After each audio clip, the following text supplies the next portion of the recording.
کہ وہ اپنی محفل کا آغاز، اپنے سیمینار کا آغاز، اپنے جلسے کا آغاز اس چیز سے کرے جو اس کے نزدیک مقدس اور بابرکت ہے۔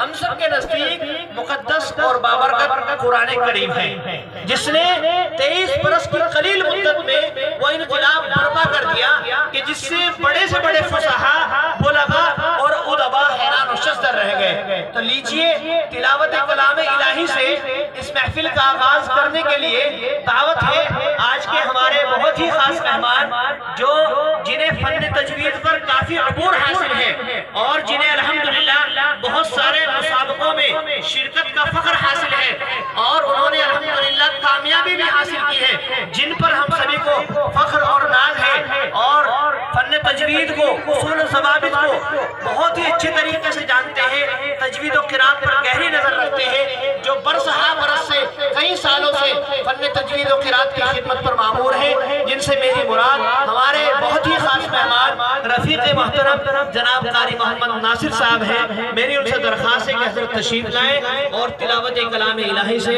ہماری اس محفل کا آغاز فرمائیں۔ الحمدللہ ہمارا پروگرام باضابطہ شروع ہو چکا ہے۔ دو اہم عنوان تلاوت کلام الہی اور نعت نبی صلی اللہ علیہ وسلم سے ہم لوگ فارغ ہو چکے ہیں۔ معزز سامعین، آج ہم جس دور سے گزر رہے ہیں یہ بڑا ہی حساس دور ہے، خواہ اخلاقی اعتبار سے ہو یا سماجی اعتبار سے، معاشرتی اعتبار سے ہو یا سیاسی اعتبار سے، ہر جانب مسلمانوں پر حملے ہو رہے ہیں۔ کہیں قرآن کو مشقی ستم بنایا جا رہا ہے، کبھی مدارس و مکاتب کو تنقید کا نشانہ بنایا جا رہا ہے، کہیں اسلامی لا اور قانون پر اعتراض کیے جا رہے ہیں، اور کہیں کوئی یوں خرافات بکتا نظر آتا ہے کہ یہ کتاب قرآن کریم اللہ تبارک و تعالیٰ کی اتاری ہوئی کتاب نہیں ہے، اور نہ معلوم اور کیسی کیسی باتیں اس کے بارے میں کہی جا رہی ہیں۔ میرے دوستو، ابھی آپ نے ایک تازہ واقعہ سنا ہے ملعون وسیم رضوی کا، کہ جس نے قرآن کریم سے 26 آیتیں نکالنے کا مطالبہ کیا ہے۔ میرے عزیزوں، میرے بزرگوں، یاد رکھو، سورج کی روشنی سے انکار کیا جا سکتا ہے، چاند کی تابانی کے بارے میں انکار کیا جا سکتا ہے، مگر قرآن کے ایک ایک حرف، ایک ایک زبر اور ایک ایک زیر اور ایک نقطے میں فرق نہیں کیا جا سکتا۔ قرآن کریم نے ارشاد فرمایا ہے اِنَّا نَحْنُ نَزَّلْنَا الذِّكْرَ وَإِنَّا لَهُ لَحَافِظُونَ، کہ ہم نے اس قرآن کریم کو اتارا ہے اور ہم ہی اس کی حفاظت کی ذمہ داری لیتے ہیں۔ انگریز نے جب قرآن کریم کے بہت سارے نسخے جلا دیے تو ایک چھوٹے سے بچے کو بلایا گیا اور اس کو کہا گیا کہ بیٹا پڑھتا چلا جا۔ وہ چھوٹا سا بچہ آیا جس کے سینے کے اندر اللہ تبارک و تعالیٰ نے قرآن کریم کو محفوظ کر دیا تھا۔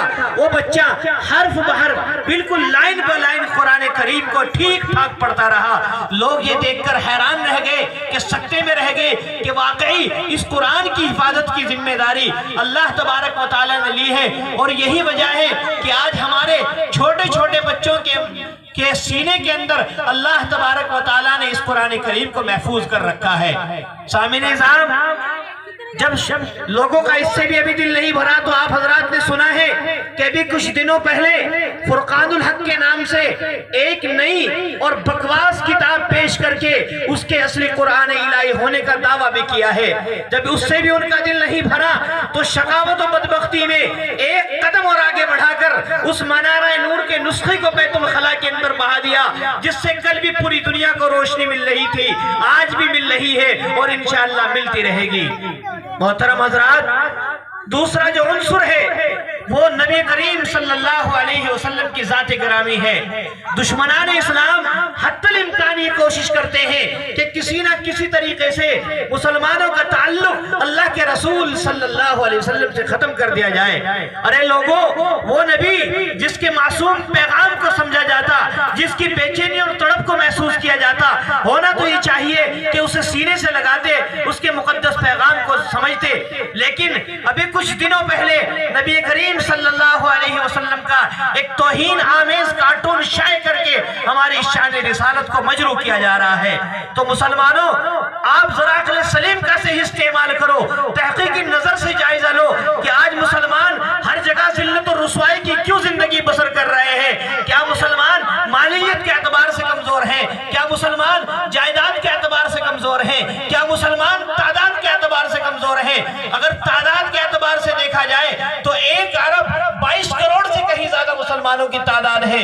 مالیت کے اعتبار سے دیکھا جائے تو پیٹرول جیسے سیاہ سونے زیادہ تر مسلمانوں کے قبضے میں ہیں، تو پھر کیا وجہ ہے اللہ تبارک و تعالیٰ کی یہ زمین اتنی وسیع و عریض ہونے کے باوجود مسلمانوں پر کیوں تنگ ہو رہی ہے؟ قرآن کریم میں ارشاد ربانی ہے وَمَا أَصَابَكُم مِّن مُّصِيبَةٍ فَبِمَا كَسَبَتْ أَيْدِيكُم، کہ مسلمانوں تمہارے اوپر جو بھی مصیبتیں پہنچتی ہیں اس کے کرتوت وہ صرف تمہاری کرتوتوں کا نتیجہ ہے۔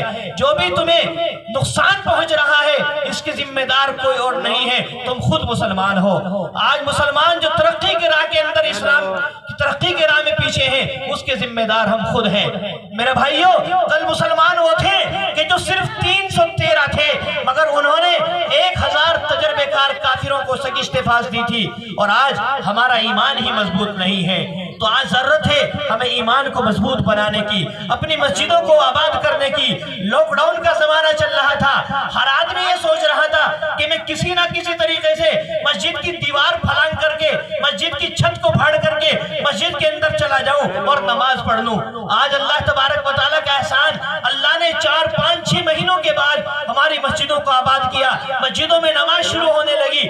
پھر وہی مسجدوں کے اندر گنے چنے آدمی وہی نماز پڑھنے والے 5 6 حضرات جو مسجد کے کھوٹے سمجھے جاتے ہیں، ہماری مسجدیں ویران پڑی ہوئی ہیں۔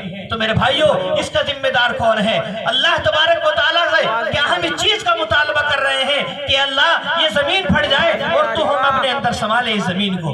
میرے بھائیوں، وہ وقت دور نہیں جب اس دنیا سے مسلمان ہر کے غلط کی طرح مٹا دیے جائیں گے، ہمارا کوئی پرسان حال نہیں ہوگا۔